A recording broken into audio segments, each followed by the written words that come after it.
আলাদা মামলায় সাবেক আইনমন্ত্রী আনিসুল হক, সাবেক প্রধানমন্ত্রী শেখ হাসিনার বেসরকারি শিল্প ও বিনিয়োগ বিষয়ক উপদেষ্টা সালমান এফ রহমান সহ ৮ জনকে গ্রেফতার দেখিয়ে কারাগারে পাঠিয়েছে আদালত। পুলিশের আবেদনের প্রেক্ষিতে ঢাকার চিফ মেট্রোপলিটন ম্যাজিস্ট্রেট আদালতে সকালে এই আদেশ দেন।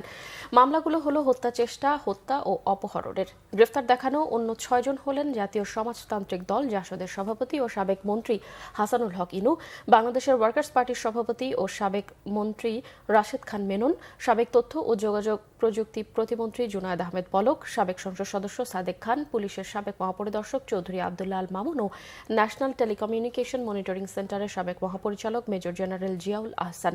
অন্যদিকে রাজধানী নিউ মার্কেট থানায় শামীম হত্যা চেষ্টা মামলায় জুনায়েদ আহমেদ পলককে গ্রেফতার দেখানো হয়েছে। আগামী নির্বাচনে ইলেকট্রনিক ভোটিং মেশিন ইভিএম থাকবে না বলে জানিয়েছেন নির্বাচন সংস্কার কমিশনের প্রধান বদিউল আলম মজুমদার। অতীতে যারা নির্বাচনী অপরাধ করেছে তাদেরও শাস্তির মুখোমুখি করার কথাও বলেন তিনি। রাজধানীতে এক গোলটেবিল আলোচনায় এরকম বেশ কিছু অগ্রাধিকার ভিত্তিক প্রতিবেদন পেশ করে সুশাসনের জন্য নাগরিক সুজন। একই ব্যক্তি দুবার প্রধানমন্ত্রী পদে থাকতে পারবেন না বলেও সুপারিশ করা হয়েছে।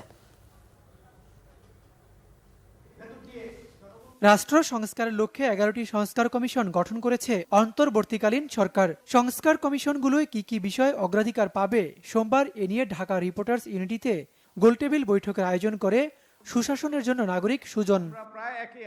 আলোচনায় অংশ নেন দুটি সংস্কার কমিশনের প্রধান সহ নাগরিক সমাজের প্রতিনিধিরা। নির্বাচন কমিশন নিয়োগ আইন বাতিল করে রাজনৈতিক দলগুলোর ঐক্যমতের ভিত্তিতে নতুন করে নির্বাচন কমিশন নিয়োগ আইন প্রণয়নের কথা উঠে আসে আলোচনায়। প্রধানমন্ত্রী ও রাষ্ট্রপতির ক্ষমতার ভারসাম্য আনা ও জাতীয় নির্বাচন তত্ত্বাবধায়ক সরকারের অধীনে অনুষ্ঠানের প্রস্তাব তুলে ধরা হয় সুজনের পক্ষ থেকে।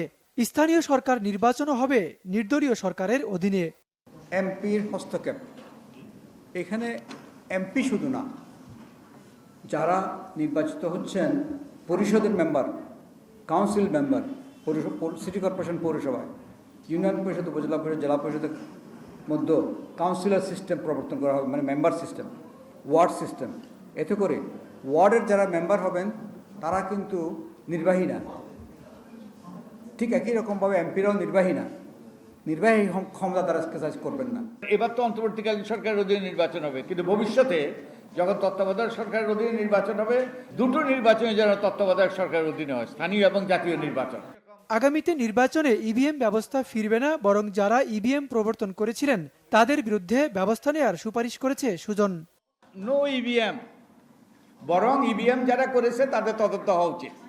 নির্বাচনী দায়িত্ব যারাই পালন করেছে এই গত কয়েকটা নির্বাচনে, তারা কিন্তু 2 থেকে 7 বছরের কারাদণ্ড, অর্থদণ্ড পাওয়ার কথা। নির্বাচনে মনোনয়ন, বাণিজ্য ও স্থানীয় সরকার নির্বাচনে সংসদ সদস্যদের হস্তক্ষেপ বন্ধেরও সুপারিশ করা হয়েছে। ওবায়দুল্লাহ মামুন, বাংলা ভিশন, ঢাকা।